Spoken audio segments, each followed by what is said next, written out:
outra oposição que todas essas extremas direitas fazem, por isso a gente fala muito de populismo, que é o quê? Que é colocar o discurso científico como um discurso elitista, afastado da realidade das pessoas, e que, por isso, ele perde legitimidade, ou que ele não deveria ser levado tanto em consideração. Porque cientistas, então, se eles são elitistas e se eles são privilegiados, eles desconhecem efetivamente a vida da população, a vida do povo, para usar o termo, né, digamos assim, bem ideológico. Então, me parece que toda essa questão, que passa não apenas pela valorização ou desvalorização da ciência humana e das médicas e biológicas, mas que também passa pelo jornalismo, né, atacado como uma fonte reputável de comunicação social, ela não é só, digamos assim, uma reação e uma tentativa de, digamos assim, de ter um outro espaço de constituição ou de participação nesse espaço de diálogo, mas ela é sim uma estratégia de captura da opinião pública e de consolidação de um campo político. Tati, eu queria, antes de começar a falar assim, de toda essa estrutura do que se sustenta hoje em dia a extrema-direita, da nossa situação política, eu queria comentar sobre a resposta da congressista americana do Partido do Democrata, Alexandria Ocasio-Cortez, né, na última terça-feira, que viralizou. It's not about one incident. It is cultural.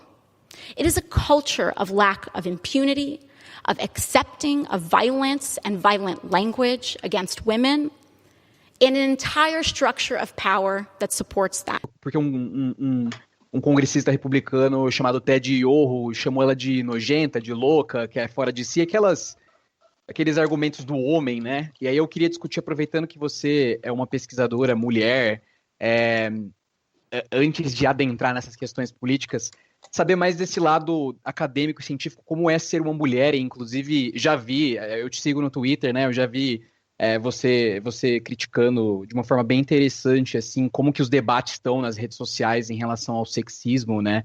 E aí, tendo toda essa discussão sobre menos ser uma conversa, né, entre nós, sociedade, entre nós, pessoas e pessoas até de esquerda, e mais sobre as pessoas quererem ter uma opinião, né, mostrar que sabe mais do que o outro, e aí os homens têm aquele complexo do mansplaining, do homem querer dizer algo, sempre tentar explicar quando é uma mulher, né? Enfim, eu queria só dar uma voz feminina aqui no Coronga, né? Para a gente poder discutir isso e entender como que nós, homens, podemos ajudar melhor nessa luta, né? Tentar difundir o pensamento científico, mas também levando em consideração essa questão que existe muito forte ainda do sexismo. Pois é, eu acho bem interessante essa questão de como é que a gente consegue pensar a participação feminina no diálogo público. E essa não é uma discussão necessariamente nova, né? Ela desde que a gente tem crítica feminista, parte da crítica feminista, parte essencial da crítica feminista, é justamente desnudar o fato de que, historicamente, mulheres estão relegadas ao espaço privado, que é geralmente entendido como espaço doméstico, e que a arena pública, que é a arena da política, das discussões, da ciência, do debate, ela é tradicionalmente reservada por homens. E a gente vai ter uma série de pesquisadoras feministas que partem desde a filosofia até das ciências mais exatas, que vão justamente pensar como é que essa divisão social fundamental, que é a divisão de gênero, ela acaba estruturando o campo da ciência, ele mesmo. Inclusive em quem é autorizado a participar desse campo, quem é legitimado a falar em público, e quem, inclusive, levado a sério. Mas também a forma como esse debate, digamos assim, se desenvolve. Então, se a gente pensa, digamos assim, nessa distinção fundamental de gênero, que estrutura a nossa sociedade, e que, como consequência disso, estrutura também o nosso campo político, de debate público e da ciência, o que a gente vai perceber é que a ciência e o debate político, eles são essencialmente, pelo menos tradicionalmente, espaços masculinos, espaços brancos e espaços heterossexuais. Para não dizer também que espaços ricos, né? Então, pessoas que, digamos assim, cumprem esses pré-requisitos, homens brancos, heterossexuais, de classe média ou de classe alta, ocupam esse espaço e acabam sendo percebidos, digamos assim, como os detentores legítimos desse espaço. É claro que muita coisa mudou no último século. Muita coisa mudou, sobretudo nos últimos 30 anos, porque a gente tem uma articulação não apenas de movimentos de mulheres, mas dos movimentos LGBTQ+. Mas a gente vai ter articulação de movimentos negros, de movimentos indígenas, questionando justamente isso. E apontando que, digamos assim, muitas vezes quando nós permanecemos com o espaço público, seja de debate político ou de ciência, muito homogêneo, a gente erra muito a respeito das coisas que a gente está dizendo, simplesmente porque muitos desses pesquisadores não têm acesso ou não têm sequer interesse em acessar outras perspectivas e outras realidades, ainda que eles continuem falando dessas realidades, certo? Então, a gente tem algumas consequências quando a gente fala e tenta debater em público, principalmente em redes sociais. Se você perguntar para qualquer mulher pesquisadora, ela vai poder te contar as inúmeras vezes que ela foi corrigida por homens que tinham sequer metade da formação delas e da atuação profissional delas sobre os temas que elas pesquisam. E isso me parece ser um reflexo muito presente de que mulheres não sabem do que elas estão falando. Isso é consequência dessa divisão, certo? É consequência, digamos assim, dessa homogeneidade do campo do debate público e do campo científico. Para além disso, eu acho que a gente tem outras configurações que muitas vezes impedem ou também tem um fator repelente para a participação de mulheres e de pessoas que não são brancas no debate público e científico, que é esse tweet que tu fez referência, que é, nós temos uma forma do debate que a Janice Moulton, que é uma filósofa da ciência, vai dizer que é um método de adversário, certo? Ou seja, que homens constituíram um método de debate que ele é adversarial, que você precisa derrotar a outra pessoa. E que muitas vezes é um método extremamente agressivo e que cria ambientes que são inóspitos. Não apenas, digamos assim, para esses próprios homens, que talvez estejam mais acostumados com eles, mas para pessoas que não cumprem os pré-requisitos amplamente difundidos e aceitos de quem é que pode falar em público. Então, eu acho que a gente tem essa articulação que dificulta e que impede, digamos assim, a participação de mais pessoas que não são homens brancos no debate público e em fazer ciência. Então, a gente vai ter um monte de iniciativas, né? Tem uma iniciativa que eu gosto muito e da qual, inclusive, participo da reprodução dela no Brasil, que é nos Estados Unidos, na ciência política norte-americana, um campo super masculino, a gente vai ter um site que é a iniciativa de professoras de ciência política dos Estados Unidos, que se chama Women Also Know Stuff. E eu com algumas amigas, traduzimos para o Brasil e fazemos isso com o Mulheres Também Sabem. Quer dizer o quê? É perceber que sempre que alguém quer uma opinião a respeito de política, a primeira pessoa que é convocada é um homem. E a gente tem aqueles inúmeros memes que são muito engraçados, mas que acontecem na vida real, que é o quê? Nós temos uma mesa discutindo direitos reprodutivos das mulheres, composta exclusivamente por homens. É claro que isso é o extremo e é o que fica, digamos assim, que expõe o ridículo dessa situação, mas ele também mostra muito claramente como ela é, de fato, um problema.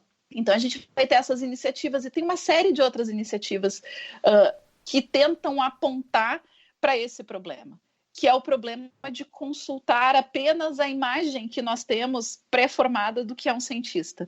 E tem muitos estudos que fazem isso, né? Que perguntam para uma criança o que é um cientista, desenha um cientista, e a criança vai desenhar o quê? Um homem branco.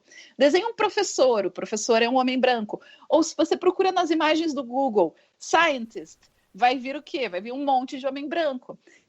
E pensar que essas nossas concepções, essas nossas crenças a respeito de quem é que pode desenvolver certas atividades ou ocupar certos espaços, elas acabam constituindo ou reconstituindo essa própria realidade, porque nós criamos mecanismos institucionais, então, que muitas vezes dificultam a vida de pessoas que não correspondem a esse estereótipo do cientista, que é um homem branco, ou do político, que é um homem branco, e que não conseguem, então, acessar, ou tem mais dificuldade em acessar esse espaço. E a gente tem tido um debate que eu acho muito positivo sobre isso, né? Saiu uma matéria, eu acho que essa semana na Piauí, discutindo isso, sobre o que significa ser um jornalista negro, e como é que a gente percebe a atuação de pessoas que não são brancas nesse espaço. E a gente sabe que é muito difícil.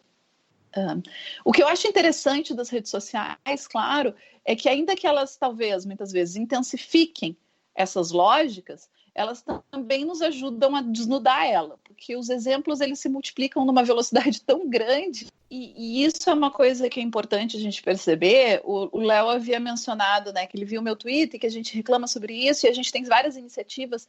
Essas reclamações, elas não são novas. O que eu acho é que as redes sociais, elas acabam potencializando a reclamação, mas elas potencializam também, muitas vezes, a situação de exclusão e de, digamos assim, de problema que a gente percebe, né?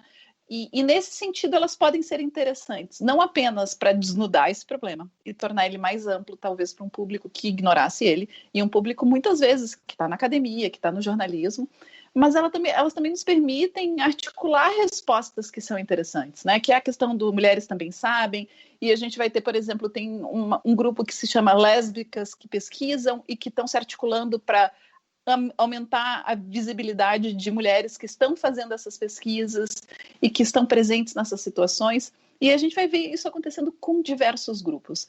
E eu acho que isso pode ser muito potente, pelo menos, digamos assim, para a gente deixar de naturalizar a existência desse problema, certo? E daí começar, talvez, a desconstruir um pouco essa imagem que eu comecei brincando, né? Que se a gente pensa num cientista, as chances da gente pensar num homem branco são muito maiores do que a gente pensar numa mulher negra. E isso, eu acho que em si tem o seu valor. A gente não resolve os problemas imediatamente, porque eles são problemas um tanto quanto estruturais de como a gente pensa o nosso espaço público de pesquisa, de debate político.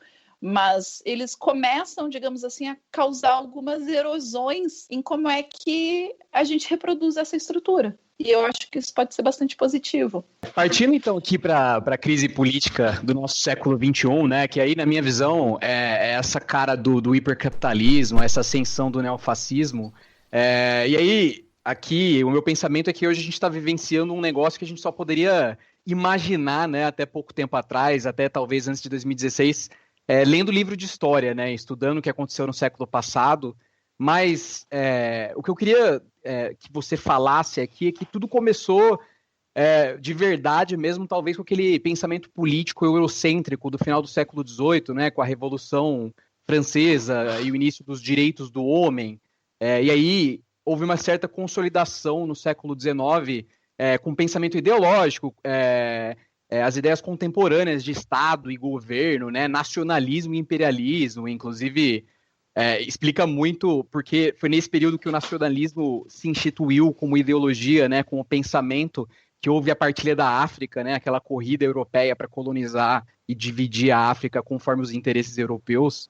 E aí, revolução contra revolução, política de massa, e tudo isso foi se desenvolvendo, e hoje a gente tem um negócio que parece com o século passado, mas ao mesmo tempo é novo, né? Porque a política de massa se transmutou de uma forma surreal com a revolução digital, né? Com o mundo que a gente vive hoje na internet. Então, queria que você desse um contexto pra gente, assim, de como era e como que evoluiu até chegar nesse, entre aspas, fundo do poço que a gente tá, porque eu acho que ainda pode ir mais fundo. É o fundo do poço que não tem fundo, né? A gente só fica descendo eternamente, as coisas vão piorando. Léo e Paulo, por favor, não fiquem constrangidos de me interromper, porque a tua pergunta, na verdade, é um tema que eu adoro falar, eu adoro colocar essas coisas em perspectiva, porque eu acho que essa perspectiva histórica nos ajuda a compreender como é que a gente veio parar aqui e nos dá uma perspectiva que é um pouco menos imediatista dos problemas que a gente está enfrentando. Eu gosto que tu traz, digamos assim, um momento das revoluções, né? O Hobsbawm, lá no Era das Revoluções, vai colocar o momento do final do século XVIII e para o início do século XIX, dessa virada de século, como um momento duplo revolucionário, né? E ele aqui não está fazendo só referência à Revolução Francesa e à Revolução Industrial, que é onde ele vai focar na Era das Revoluções, mas me parece que ele está fazendo referência, na verdade, às duas grandes estruturas que serão radicalmente transformadas naquele momento, que é a nossa política e a nossa economia. E não é à toa que a gente geralmente entende essa virada de século para o século XIX como início da Idade Contemporânea, porque essas duas mudanças estruturais, tanto na política quanto na economia, elas vão ter, digamos assim, um poder muito grande de configurar o mundo no qual a gente vive. Para o mundo que é